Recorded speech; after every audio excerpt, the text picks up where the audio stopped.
आज हम लोग डिस्कस करेंगे गॉस लॉ, यानी गॉस लॉ क्या होता है। ठीक है, गॉस लॉ को डिस्कस करने से पहले हम लोग एक टर्म डिफाइन करेंगे जिसको बोलते हैं इलेक्ट्रिक फ्लक्स। इलेक्ट्रिक फ्लक्स, और इसको डिफाइन करने से पहले हम लोग एक चीज और डिफाइन करेंगे जिसको बोलते हैं एरिया वेक्टर। देखिए, अभी तक तो हम लोग जान रहे हैं कि एरिया के पास कोई डायरेक्शन नहीं होता, एरिया एक स्केलर क्वांटिटी है, लेकिन हम लोग फॉर दिस टॉपिक हम लोग एरिया का एक डायरेक्शन डिफाइन करेंगे, क्योंकि बिना एरिया का डायरेक्शन डिफाइन किए हुए हम लोग गॉस लॉ को एक्सप्लेन नहीं कर सकते हैं। तो एरिया वेक्टर को कैसे, इसका डायरेक्शन कैसे हम लोग डिसाइड करेंगे, तो देखिए बहुत ही सिंपल है। जिस भी एरिया का हम लोग को डायरेक्शन डिफाइन करना है, मान लीजिए ये एरिया है, रेक्टेंगुलर स्लैब है, एरिया है, इसका डायरेक्शन डिफाइन करना है, तो इस पे परपेंडिकुलर ड्रॉ कर दीजिए, परपेंडिकुलर ड्रॉ कर दीजिए, और जो परपेंडिकुलर का डायरेक्शन होगा वही एरिया का क्या हो जाएगा, डायरेक्शन होगा। मतलब जहां भी हमको एरिया का डायरेक्शन कंसीडर करना होगा उस एरिया पे परपेंडिकुलर ड्रॉ कर देंगे, और उस परपेंडिकुलर का जो डायरेक्शन होगा वही एरिया का डायरेक्शन हम लोग कंसीडर कर लेंगे। तो ये बहुत ही सिंपल है, इसमें ज्यादा कोई कॉन्सेप्ट है नहीं। अब देखिए इलेक्ट्रिक फ्लक्स क्या होता है। इलेक्ट्रिक फ्लक्स क्या होता है, हम लोग इलेक्ट्रिक लाइंस ऑफ फोर्स पढ़े थे। इलेक्ट्रिक जो लाइंस ऑफ फोर्स है वही इलेक्ट्रिक फ्लक्स भी होता है, जिसको हम लोग क्या करते हैं, फाई से रिप्रेजेंट करते हैं। अब हम लोग निकालते हैं किसी एरिया के थ्रू, अगर मान लीजिए यहाँ ये इलेक्ट्रिक लाइंस ऑफ फोर्स है,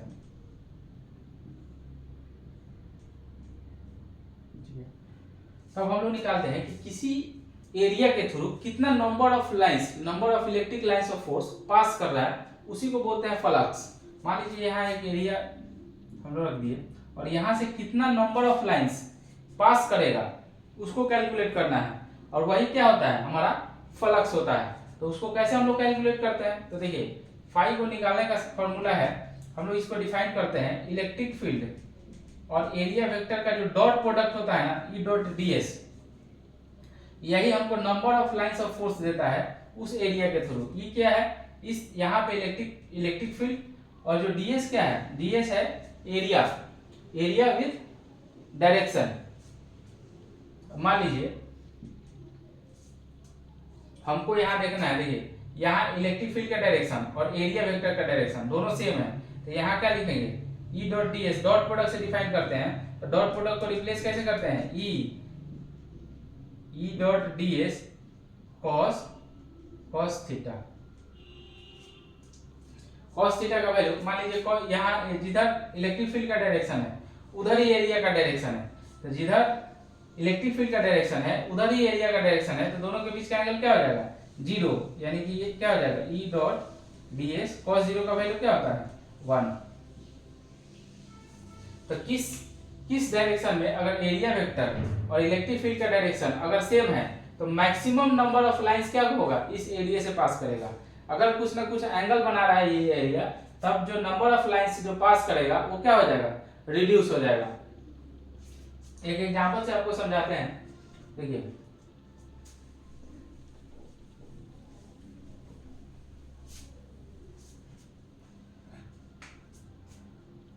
ये एक हॉलो स्फीयर है, हॉलो स्फीयर के सेंटर पे एक चार्ज है, ठीक है, और इसके सरफेस पे यहाँ पे इस हॉलो स्फीयर से कितना number of lines, electric lines of force pass कर रहा है उसको फाइंड आउट करना है, यानी फ्लक्स निकालना है। तो यहाँ देखिए फ्लक्स निकालने के लिए हम क्या करेंगे, यहाँ इसके सरफेस पे जो इलेक्ट्रिक फील्ड है उसको फाइंड आउट करेंगे, और प्लस इसका एरिया कंसीडर करेंगे कि इसका एरिया कितना है। तो हम जानते हैं, हम लोग जानते हैं कि क्या है, स्फीयर का जो सरफेस एरिया क्या होता है, 4 पाई आर स्क्वायर होता है, अगर इसका रेडियस आर है तो। अब यहाँ इलेक्ट्रिक फील्ड हम लोग फाइंड आउट करेंगे, तो जो फ्लक्स क्या होता है, ई डॉट डी एस। अब यहाँ देखिए इसके सरफेस पे जो इलेक्ट्रिक फील्ड होगा क्या होगा, हम लोग निकाल चुके हैं 1/4 पाई एप्सिलॉन नॉट क्यू, और इसका रेडियस क्या है, आर, यानी कि आर स्क्वायर, और डीएस देखिए अब एरिया वेक्टर और इलेक्ट्रिक फील्ड दोनों का डायरेक्शन चेक करना है, तो इलेक्ट्रिक फील्ड का डायरेक्शन क्या होगा, रेडियली आउटवर्ड होगा, और एरिया वेक्टर का भी डायरेक्शन क्या होगा, आउटवर्ड ही होगा, क्योंकि इस सरफेस पे अगर परपेंडिकुलर ड्रॉ करेंगे तो क्या होगा, आउटवर्ड होगा। यानी कि इलेक्ट्रिक फील्ड और एरिया वेक्टर का डायरेक्शन यहाँ कहाँ दिख रहा है, सेम डायरेक्शन दिख रहा है, यानी कि cos थीटा क्या हो जाएगा, 0, यानी कि ds को अगर यहाँ से इंटीग्रेट करेंगे तो ds क्या हो जाएगा, ये टोटल सरफेस एरिया देगा, और टोटल सरफेस एरिया हमारा क्या होता है, 4 pi r square 4 pi r square, और दोनों के बीच का एंगल क्या है 0 डिग्री, यानी cos 0 क्या हो जाएगा cos 0 डिग्री 1, यानी कि 1 by 4 pi epsilon naught q by r square 4 pi r square. ये आपका total flux passing through the hollow sphere जिसके सेंटर पे चार्ज क्या है क्यू है। अब हम लोग गॉस लॉ डिफाइन करते हैं कि गॉस लॉ आखिर क्या है। गॉस लॉ क्या कहता है, तो देखिए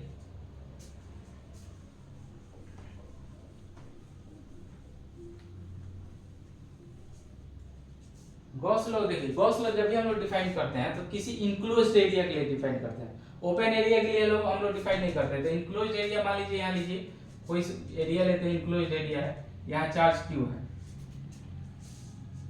यहाँ चार्ज क्यू है, तो हमारा गॉस लॉ यही बताता है कि इस इंक्लोज्ड एरिया से जितना नंबर ऑफ लाइंस पास करेगा, यानी कि फाई जो होगा, फाई क्या होगा ई डॉट ds, यही नंबर ऑफ लाइंस यहाँ से पास करेगा। तो ई डॉट ds ये किसके इक्वल होगा, यानी कि ये इक्वल होगा ये जो इनक्लोज सरफेस है इसके अंदर जितना चार्ज है नेट चार्ज, यानी कि net enclose charge, net enclosed charge और डिवाइडेड बाय एप्सिलॉन नॉट, यानी कि गॉस लॉ क्या होता है E dot ds equal to q enclose divided by epsilon naught. हमेशा ध्यान दीजिए जब भी गॉस लॉ को डिफाइन करते हैं इनक्लोज्ड एरिया के लिए डिफाइन करते हैं, ओपन एरिया के लिए डिफाइन नहीं करेंगे। और इनक्लोज्ड एरिया से जितना नंबर ऑफ लाइंस पास करेगा वो किसके इक्वल होगा, वो इनक्लोज्ड एरिया में जितना नेट चार्ज है, नेट चार्ज और डिवाइडेड बाय एप्सिलॉन नॉट। इसको हम लोग प्रूफ करते हैं। देखिए कैसे प्रूफ करते हैं। एक आइडियल सिचुएशन लेते हैं। आइडियल सिचुएशन क्या है, मान लीजिए हॉलो स्फीयर लेते हैं, हॉलो स्फीयर।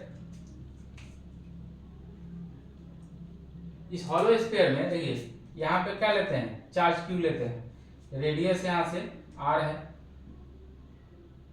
अब हमको निकालना है यहाँ पे क्या, यहाँ पे इस हॉलो स्फीयर के सरफेस से कितना नंबर ऑफ लाइंस या number of electric lines of force pass कर रहा है, तो क्या होगा फाई क्या हो जाएगा E dot ds।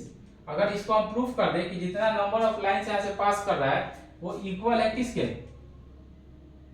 Q enclosed, यानी कि जितना इस इनक्लोज्ड एरिया में चार्ज है वो डिवाइडेड बाय एप्सिलॉन नॉट के अगर इक्वल हो जाएगा तो हम कह सकते हैं कि गॉस लॉ मेरा प्रूफ हो गया।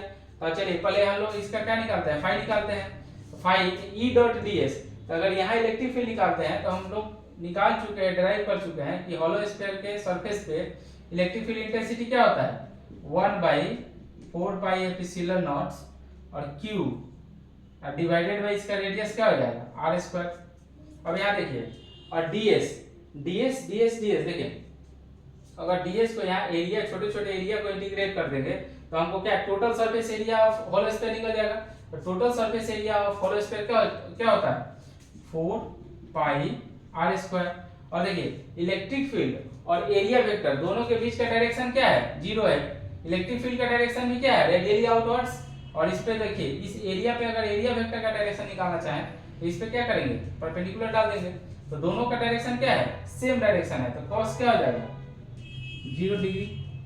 अब यहाँ देखिए 1 by 4 pi epsilon not Q by r square 4 pi r square, और cos 0 का वैल्यू क्या होता है 1। अब यहाँ देखिए 4 पाई से 4 पाई खत्म हो जाएगा, r स्क्वायर से r स्क्वायर खत्म हो जाएगा, बचेगा क्या ऊपर में Q यानी कि जो इनक्लोज चार्ज है और डिवाइडेड बाय नीचे क्या बचेगा एप्सिलॉन नॉट। हमको यही ना प्रूफ करना था कि टोटल फ्लक्स जो इसके थ्रू पास कर रहा है वो किसके इक्वल होना चाहिए Q enclose divided by epsilon not cube. तो हमारा फॉर्मूला क्या आ गया E डॉट ds इक्वल है किसके Q in divided by epsilon not cube. यही तो मेरा गॉस लॉ था, क्या कर दिए गॉस लॉ को प्रूफ कर दिए। अब देखिए अगले वीडियो में हम लोग सीखेंगे एप्लीकेशन ऑफ गॉस लॉ, यानी गॉस लॉ को अप्लाई कैसे करते हैं। गॉस लॉ को अप्लाई करके हम लोग क्या एक्चुअली हम लोग क्या फाइंड आउट करेंगे, हम लोग फाइंड आउट करने की कोशिश करेंगे इलेक्ट्रिक फील्ड इंटेंसिटी क्या होता है, ठीक है।